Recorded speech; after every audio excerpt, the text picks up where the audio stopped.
Hello, welcome. This is just going to be a quick video on a tutorial on how to use the app, how to maximize all the features and just show you the way around the app so you can get the most out of your workouts and understand all the features properly. So we're going to start from the very beginning. If you go ahead and just open up your Everfit app, it'll look something like this. I'm going to put a screen recording down next to you so you can see what's going on here. So this is your homepage, and basically what happens on the homepage is you're going to have a bunch of information here. Your today's workout, if you've got a workout plan for today, step tracker, calorie stuff, if you've got nutrition edition, all that kind of stuff. And basically what we're going to do from here is just look at what just the basic workout features are first. As you can see, today I've got a workout plan, so I can go right in and I can click start workout. In this next screen, it's just going to show you an overview of what exercise uses you have in a warm-up section and then your following exercises down underneath. So if I go ahead and click start workout, it'll say start my warm-up section. Now you've got videos here and tutorials for every different exercise. You can play those, let those load and give those a watch to make sure you're doing the right thing. But besides that, in this first exercise, I've got a row erg. I can put down how many meters that I rode for, say it's 300 for 2 minutes. And then I make sure I hit this little tick on the side. I've got a warm-up stretch. I hit the tick on the side for that one. And then another stretch, hit the tick on the side for that one. And then done down the bottom. Cool. Now this is going to get you into your main section of where your workouts are located. So my first exercise, as you can see, is a chin up. And normally you would have a rep range under where it says reps. But here, as you can see where it says set and there's a little F next to it, if I click on that, it tells me about what this little symbol means. Now there's a bunch of different symbols, warm-up symbols, drop set, failure sets, all these type of different things. If you see that symbol and you don't understand what it is, just click on that little button there and it's going to give you a short description. Cool. Now, once this exercise is done, I can just put however many reps I've done for that set. Say it was 6. Once I hit that little tick, it's going to give me my rest timer. Now, you can listen to the rest timer or you can speed it up by adding or decreasing 30 seconds in value. So let's just go ahead and skip that for now. Once I complete all of these sections here, this exercise will be done.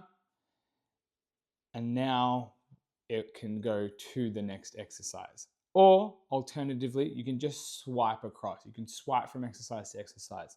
So say I get to this next exercise, a cable seated wide grip row, someone's on the machine that I want to use, I can simply just swipe to the next exercise and then go on to something that's free and then continue on like that.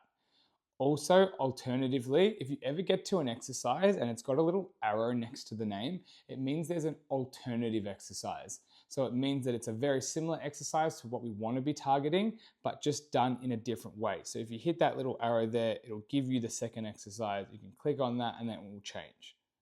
Cool? One other thing to note here, which is very important, we've got this little clock symbol here with like a little arrow around it. If you click that, this is where all your historical data will live. So it'll tell you what you did last session, how much weight, how many reps, so on and so forth. Now, as you can see here on the 1st of January, I did 20 kilos for 12 reps, all of my sets. Generally, when I give you a rep range and you hit the top of that rep range, say 12, 12, 12 at a certain weight, that's enough reason to go up in weight. Once we do that, then we go back up in the weight. You can either go down to the bottom of the rep range or try to hit the top of the rep range again. And if you do, then we will go up again. And like I said, this is where all your data is going to be for all of the exercises that you've done. Now, if you do something and something doesn't feel quite right or you don't really understand the exercise, whatever it may be, right next to that button, there's a little bubble that will allow you to leave a comment on this specific exercise that I'll get notified from, and then I'll be able to respond in the comments to that query, whatever you want to ask, so on and so forth. Now you can see there's a little heart rate thing spinning up in this top circle here. If I connect my Apple Watch and I start my workouts like I am right now, then my watch is going to sync to my phone and they're going to share data. So what this is going to do, it's going to allow me to track my heart rate throughout the workout and give me heart rate data depending on how hard I'm working. There it goes right now. You can see it just loaded in, 73 beats a minute. And then that will give us more accurate how much calories you've burned through the workout and sync to your Apple Health, Samsung Health, whatever device you're working. All right, what else have we got? So up next to that little heart rate data thing, we've got a little clock here. You've got a stopwatch and a timer feature. Some exercises I might prescribe, they might want you to do them for a length of time rather than reps. In here, that's where you can use a timer or a stopwatch to make sure you're not going over or under. And then once you've done that, once you swipe all the way to the end, you're just going to swipe to end workout. And once you do that, you're going to get a little notification of how long the workout was, how many animals you've lifted, any PRs that you set for that time, and a bunch of other cool data. Cool. After that's done, it's going to give you this screen here. It's going to show you your average heart rate throughout the workout, the training duration, and then obviously it'll fill in with more data when you complete more exercises. So if we exit out of that and we go back to our home screen, now a couple of other cool features that we need to talk about is if you miss a workout or you know you're not going to be available to do a workout on a certain day. Down here on the bottom where it says coaching, let's click that. And then you go into your training where it says training this week. Now, because I've completed all my workouts for this week, I'll swipe my training across to next week to show you this feature. There's a little button up here with squares and an arrow. If you click that, it's going to let you kind of reorganize your workouts to whichever days will suit you best. So you can move them all around to know. So now if it's legs is on a Monday, if you know you've got another sport or you've got to take care of your kids, whatever you're doing and you're busy, we can move that down to a Tuesday now. Just be mindful about the sessions that we're doing together. If we're doing one-on-one coaching and we're trying to do specific different days, try not to move those days around too much, but everything other than that, free game. Awesome.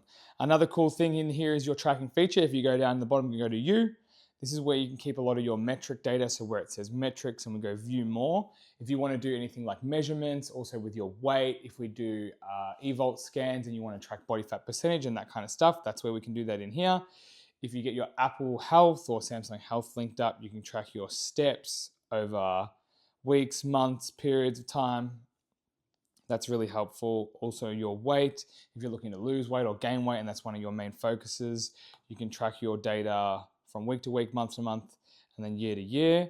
And you can see I've got a bunch of data points that I've entered in here. Also really useful. All right, what else we got? We've got activity history. This just shows you just a recent account of the workouts that you've done, when you completed them, how much personal bests you did, how many exercises, things of that. Progress photos, if you want to take progress photos and upload them to this app, that's totally fine.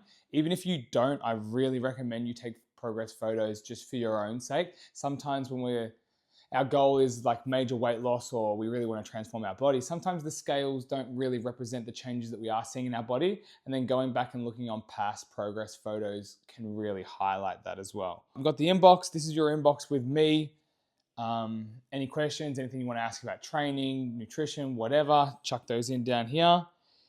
And then we've also got recipe books. So this is a new thing that we've implemented now under meal guidance. If this is something that you want to do, talk to me in person a little bit more about it, and I can kind of explain how this side of the app works. But essentially you've got all of these different options to help you choose from, and we give you a calorie range where you're either in a deficit or a surplus, and then you can just go in here and just go through the list of many different really nice recipes that we have, add them to a shopping list. It'll give you a shopping list to buy them, add them to your meal guidance plan, whatever they may be, and organize your nutrition that way.